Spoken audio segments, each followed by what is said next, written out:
대화를 나누다 보면 상대의 말투를 토대로 인격을 짐작할 수 있다. 말에는 인격을 형성하는 사고방식, 가치관, 경험, 성장 환경 등 복합적인 요소들이 모두 담겨 있기 때문이다. 감사의 말을 자주 하는 사람은 겸손하며 불평이 잦은 사람은 남을 쉽게 깎아내린다. 이처럼 태도는 말투가 되어 나온다. 사람의 마음은 넓은 밭과 같다. 무엇을 심느냐에 따라 영혼이 살기도 하고 죽기도 한다. 말투를 들으면 그 사람의 마음에 무엇이 가득한지 알 수 있다. 내면에 쓰레기가 쌓여 있다면 입에서 거친 말, 무례한 말이 쏟아진다. 이는 상대를 병들게 하고 심지어 죽이기도 한다. 말 공부를 하는 사람이라면 마음을 비옥하게 관리해서 나도 살고 상대도 살리고 싶을 것이다. 그러나 의지만으로는 말투가 변화하지 않는다. 우리의 인생 역시 그렇다. 생각대로 되지 않으며 다짐한다고 되지 않는다. 그저 마음을 키우고 그에 맞게 절대 분량을 꾸준히 채워야만 변화가 일어난다.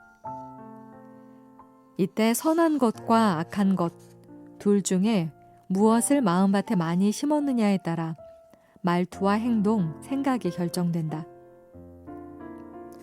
선한 사람은 선한 것을 쌓아두었다가 선한 것을 내고 악한 사람은 악한 것을 쌓아두었다가 악한 것을 낸다. 예수께서 하신 말씀이다. 선을 쌓은 사람한테 선한 것이 나오고 악을 쌓은 사람한테 악한 것이 나온다. 특정한 행동이나 태도를 반복하면 습관이 된다. 선한 습관이 배어있는 사람은 고운 말을 할 수밖에 없다.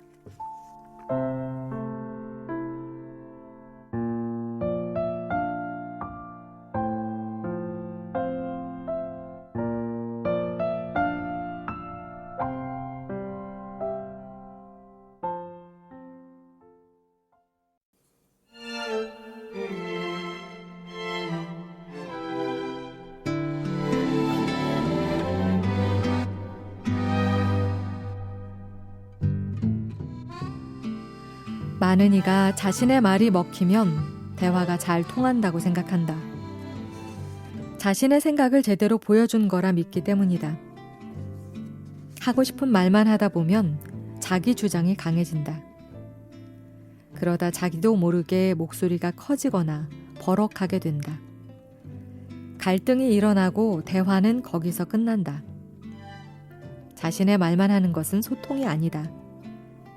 상대를 의식하면서 말하고 듣는 게 소통이다. 사람은 누구나 자기 만족을 위해서 산다.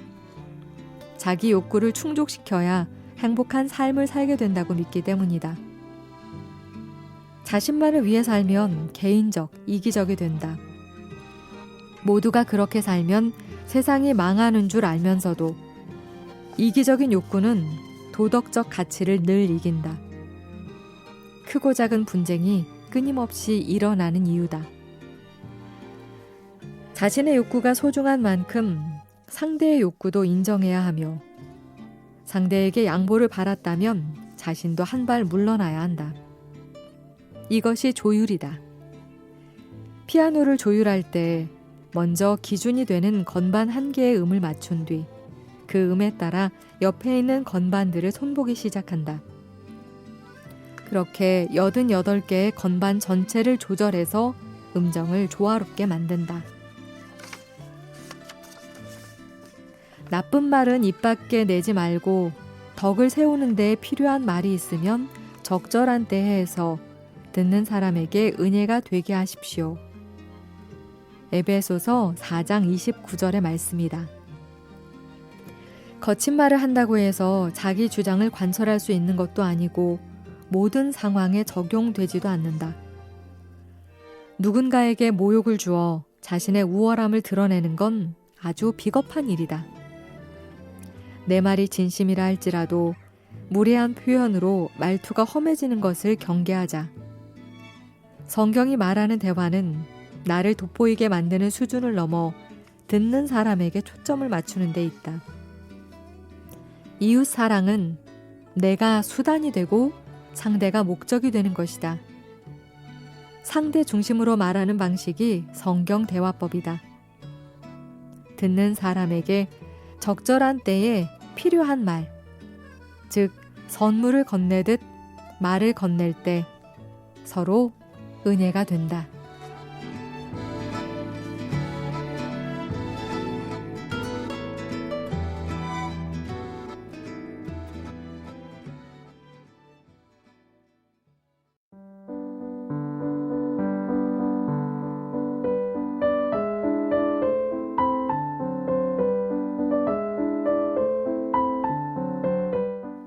성경은 모든 일에 감사하십시오 라고 말씀한다.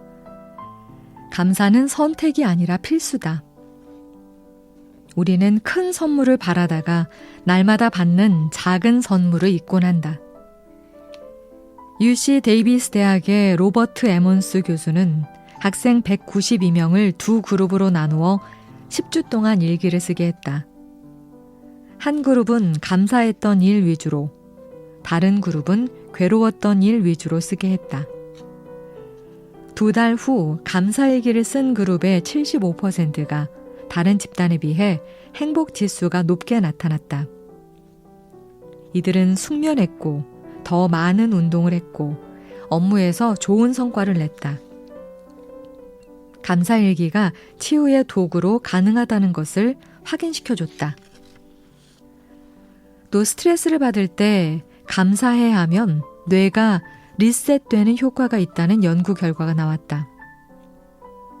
마이애미 대학 심리학 교수 마이클 맥컬러프는 감사가 주는 과학적 변화를 확인했다.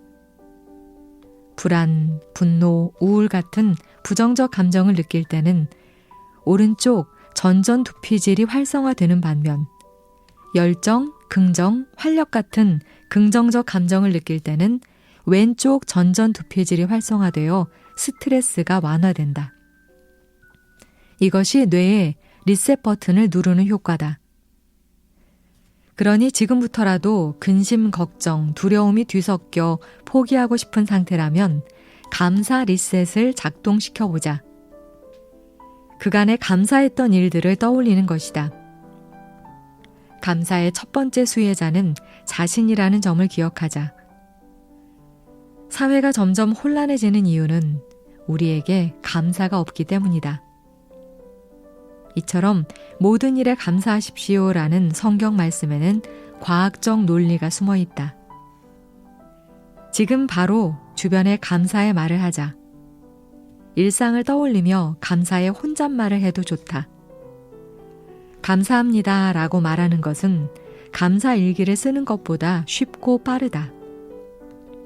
인생을 바꿔주는 축복과 감사의 말을 아낌없이 표현하자.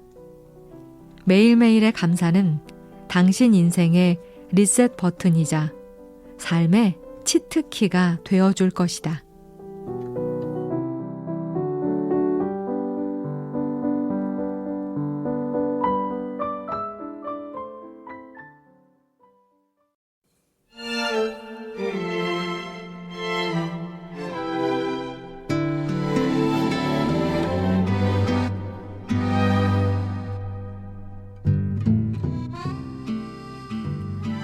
괜찮아? 안 괜찮은 거 뻔히 알면서 꼭 괜찮냐고 물어본다. 물론 걱정이 돼서 물어본 것일 텐데 대답할 때면 아파도 괜찮아야만 할 것 같다. 너무 아픈데 빨리 낫기를 바라니 싫은 거다. 여기에 힘내라는 말까지 들으면 힘이 더 빠진다.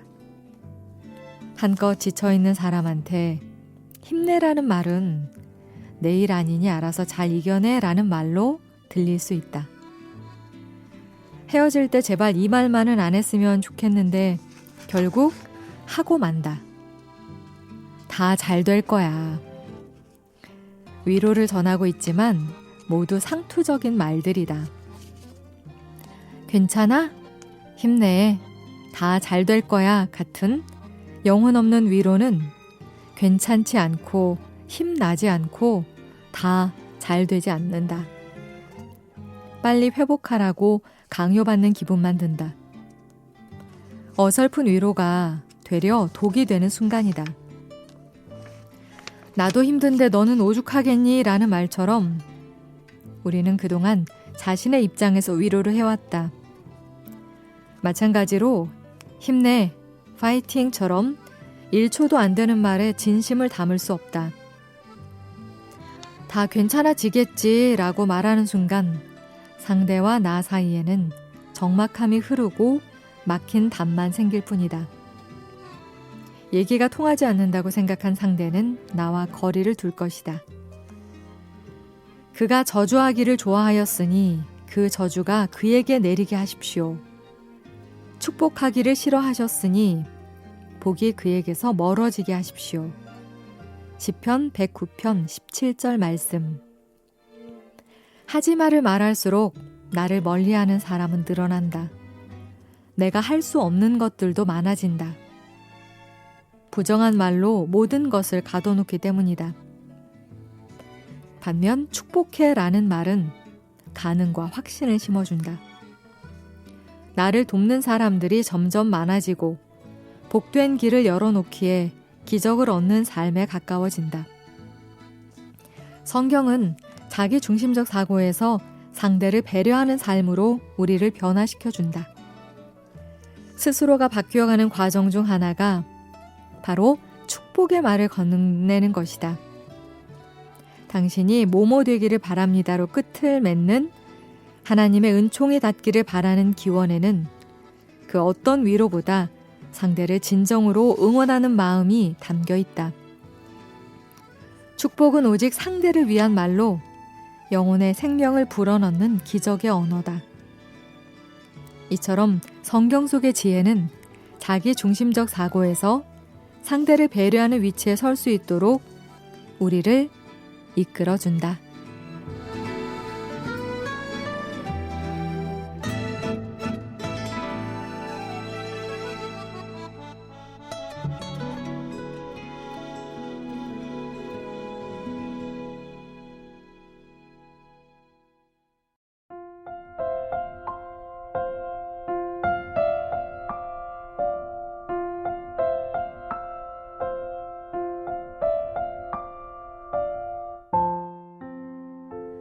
대화의 핵심은 어떻게 말할까가 아닌 얼마나 들을까다. 이야기를 듣겠다는 단계까지 왔다면 당신은 성장한 것이다. 듣는 와중에 판단은 하지 않는다. 판단을 늦춰야 듣기가 된다. 내 마음을 백지 삼아 상대의 이야기를 적는다고 생각하자. 상대의 고민과 불만, 경험 등에 관한 이야기라면 우선 내가 수용해야 한다. 내 말을 줄일수록 타인을 담는 공간은 넓어진다. 남을 위한 자리가 넓을수록 인내심이 많은 사람이다. 서로 한마음이 되고 교만한 마음을 품지 말고 비천한 사람들과 사귀고 스스로 지혜 있는 채 하지 마십시오. 로마서 12장 16절 말씀이다. 성경은 스스로 지혜로운 척 하지 말라고 한다. 우리는 관계를 잘 맺어보려고 할 말을 미리 준비해 간다. 그러나 꼭 무슨 말을 하지 않아도 괜찮다.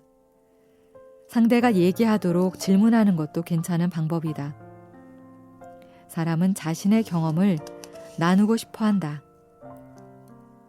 나를 낮추어 개방하면 보답의 원리가 작동한다. 내가 관심을 보이면 상대도 나를 신뢰하는 만큼 자신을 개방한다. 신뢰가 쌓이면서 진지한 듣기도 가능해진다. 듣기를 의무로 여기지 말고 전략으로 생각하자. 설득을 잘하면 상대가 마음을 열 것 같지만 실상은 들어주는 사람과 마음을 나눈다. 생각해보면 내가 만나고 싶은 사람은 얘기하고 싶은 사람이다.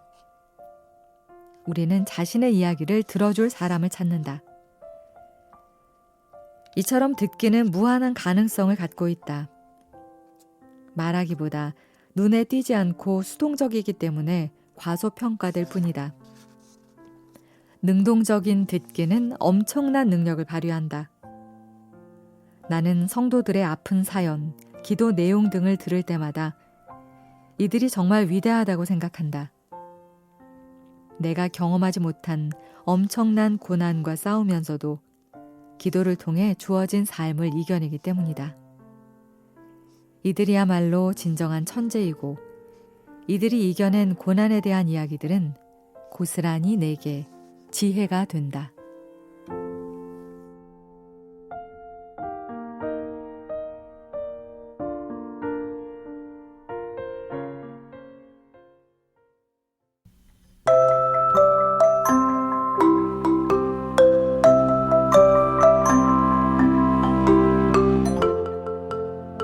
대화를 마치고 돌아가면서 이 말은 하지 말걸.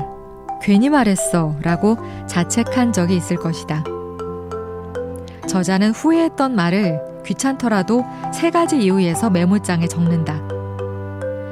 첫째는 같은 말로 다음번 누군가에게 상처 주지 않으려고.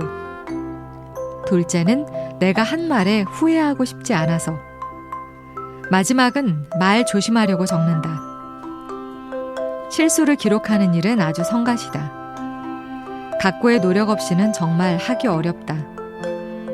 더 중요한 건 메모 이후에 반드시 꺼내 읽어야 한다는 점이다. 말 공부에 의지가 없으면 적지도 않았을 것이다. 기록이 귀찮다면 키워드만이라도 메모하자.